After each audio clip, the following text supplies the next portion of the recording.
அடிக்கிற வெயிலுக்கு சில்லுன்னு எதுனா சாப்பிட்லான்ட்டு ஃப்ரிட்ஜை போய் திறந்தேன். ஃப்ரூட் ஜூஸ் தான் போடலாம் அப்படின்னு சொல்லிட்டு திறந்தேன்.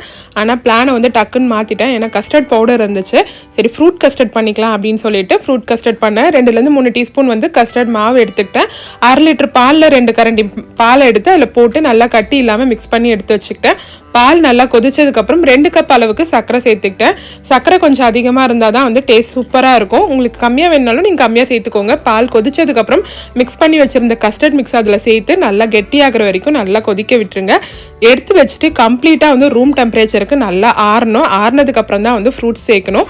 நான் வந்து திராட்சை, ஆப்பிள், வாழைப்பழம், மாதுளை இது சேர்த்துருந்தேன். உங்ககிட்ட எந்த ஃப்ரூட்ஸ் இருந்தாலும் நீங்கள் சேர்த்துக்கலாம். ஒரு பாக்ஸில் போட்டுட்டு ஃப்ரிட்ஜில் வந்து 2 மணி நேரம் வச்சுட்டேன். 2 மணி நேரம் கழித்து எடுத்து சாப்பிட்டேன். டேஸ்ட் ரொம்ப சூப்பராக இருந்தது. இந்த வெயிலுக்கு செம்ம சில்லுன்னு இருந்தது. இதே ஜூஸ் போட்டிருந்தா உடனே குடிச்சிருக்கலாம். பட் வெயிட் பண்ணி சாப்பிட்றதுலேயும் ஒரு சுகம் இருக்குல்ல. பை.